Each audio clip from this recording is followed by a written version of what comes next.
the liberty of asking a few of our crafty kids this morning what they want to be when they grow up.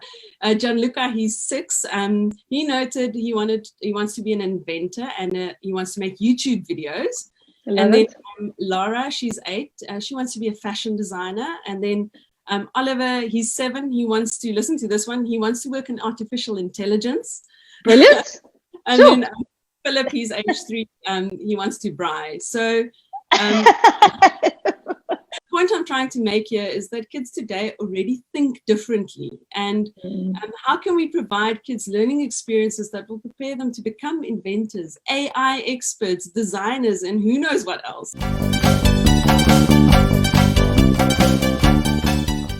Excellent. Hello, everybody, and welcome today to our little coffee chat, as we have them every single Wednesday. And today I've got a really special guest with me. I've got Christelle with me. It's wonderful to have her. And you know, I know that as a PlaySense parent, you're always thinking about this hot topic of how do we future-proof our child? How do we educate them for the future? It's really something that's very close to all of our hearts. It's like kind of on top of our mind. But the question that comes up for all of us is, how do we prepare our children to succeed in the future? I mean, 6 months ago, we had no idea that the future could possibly look like this. And of course, now we're in a very different landscape. And so when I was chatting to Christelle a few weeks ago, we got onto chatting about these essential skills, because she's kind of in the same industry as me, which she's going to share with us. And I found that there were some just really awesome nuggets that she could share with us. So before we really get into the meat, I just want to say hi to Christelle. Hi, Christelle, and welcome to the PlaySense Coffee Date. Hi, Meg. Thanks so much for having me. I'm so excited to be here. That's brilliant. So Christelle, for those of you who don't know, is the co-founder of Canvas Club and the Creative Crafting Club.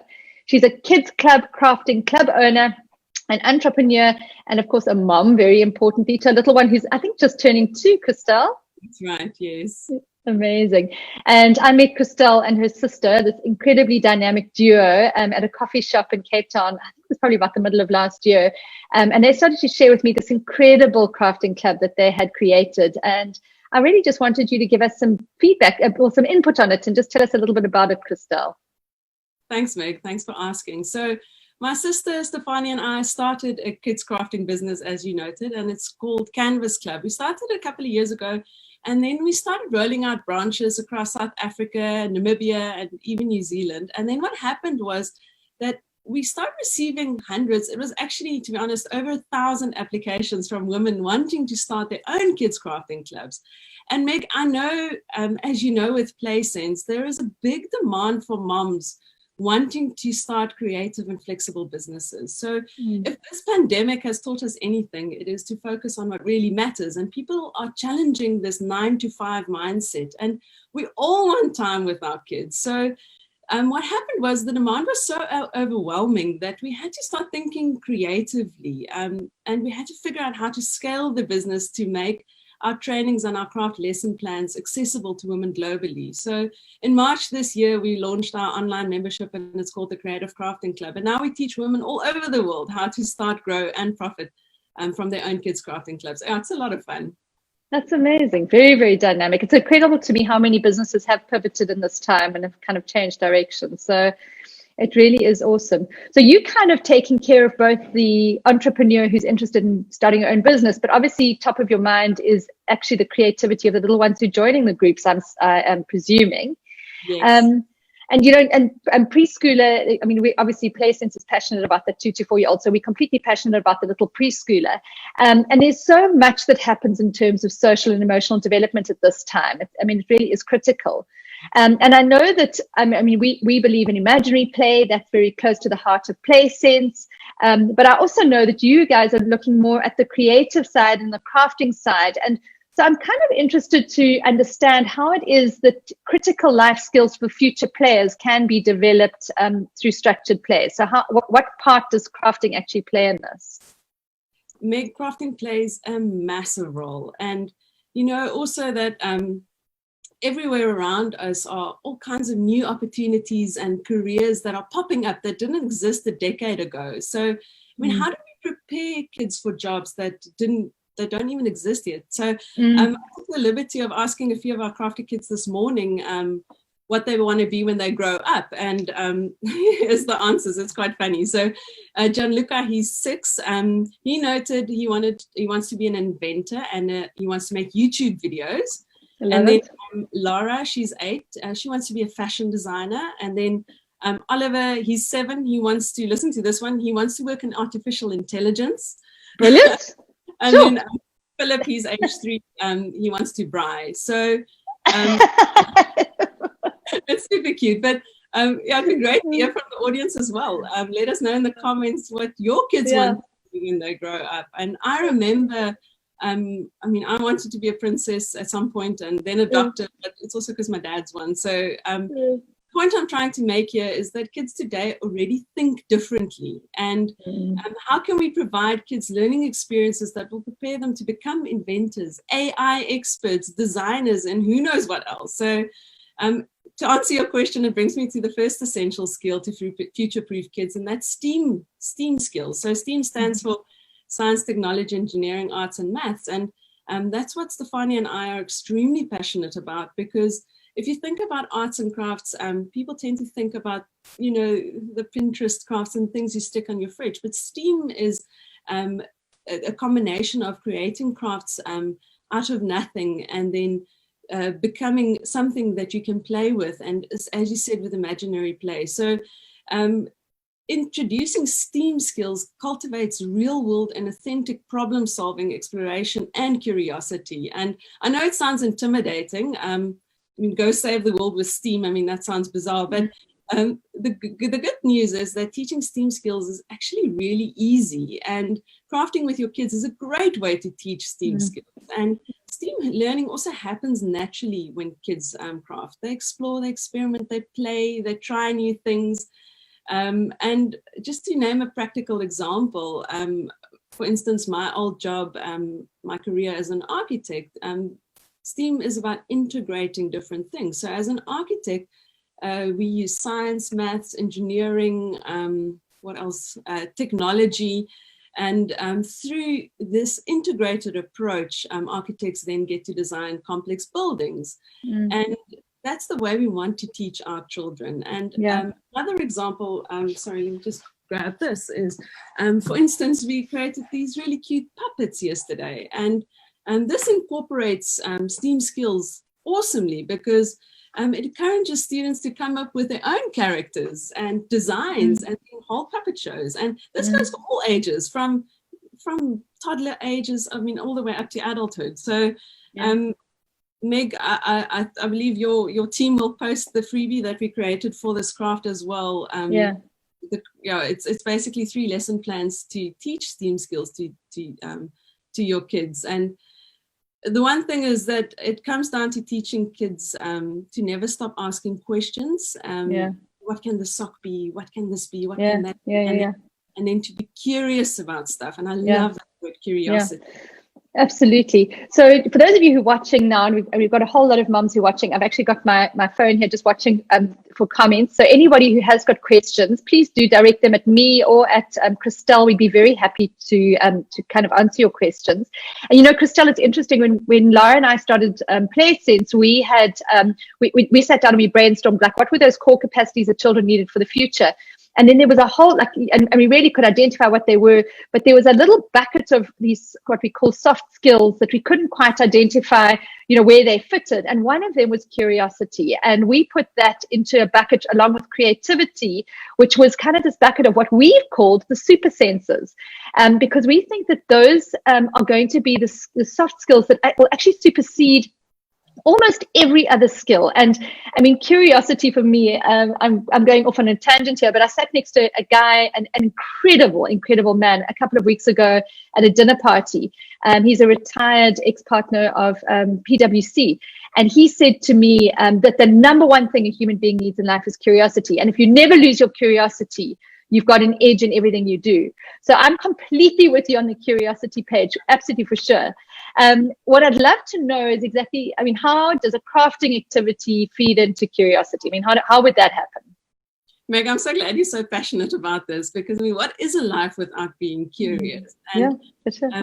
curiosity is also one of the key skills that you can learn through STEAM-based crafting. So I've got 2 practical tips that I can share with everyone watching today, just to make it easy to nurture curiosity in your kids through crafting. And the most important thing is to ask questions. It sounds easy, but it's often easier said than done. As parents, we so easily want to jump in. I mean, we're hastig, we want to help and we want to assist and we want to give answers. So the next time your kid struggles with a task, don't take over and do it for him or her, and rather help them to figure out what the solution is by guiding them with questions. And then, Meg, as you also, I've heard you said that before, but focus on the process and celebrate the failures, because learning from failure is how we innovate and how we grow. And then the second practical tip is just to learn to let go. And I mean, that's also really hard for adults. It may look in a crafting class that the kids, like the kids are making a mess. They're splashing paint around, they're unpacking, they're repacking. Sometimes they're even bending things until it breaks.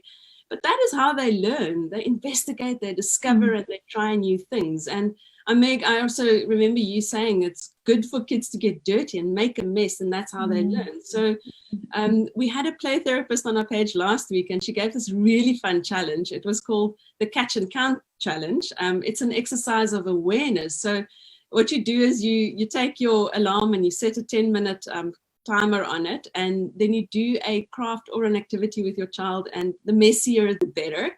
And then you test yourself to see how many times as a parent you want to step in and take over. And you'd be surprised. I mean, no, I wouldn't be surprised.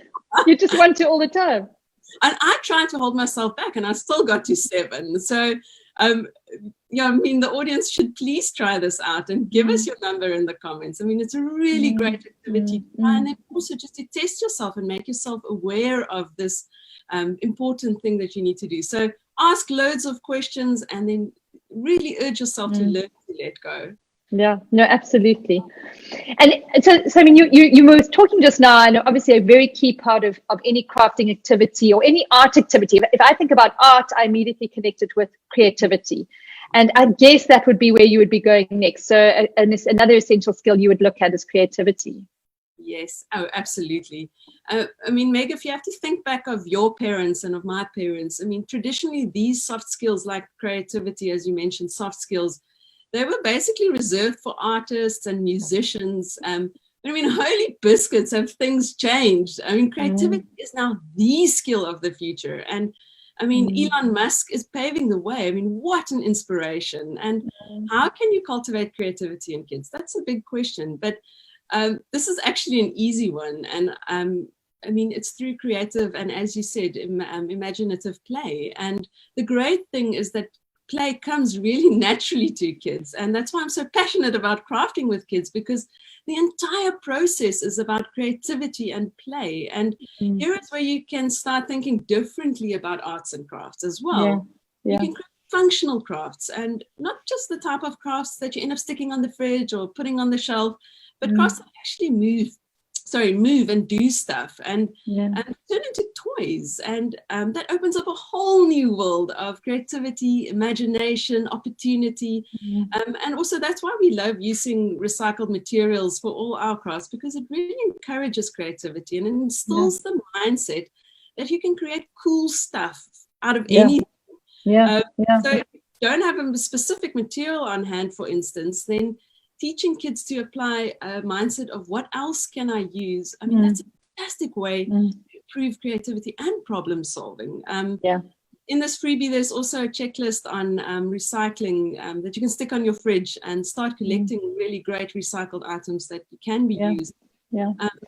I think it's interesting because, I mean, parents have ended up, well, toys are purpose built, and that is their failure. And so when you have a toy, it's unidimensional. It can do X and it can do Y. You know, a doll can be a doll, a bottle can be a bottle. But what we talk about a huge amount in play sense are the things that are kind of much more open-ended. So something even like a block or an empty box. And one of the things Lara did with our art and craft section of our activities was to make sure that there were lots of recycled items, because when you are making something into something it wasn't purpose built for, you suddenly unleash creativity, which is, as you say, it's one of the major skills of the future.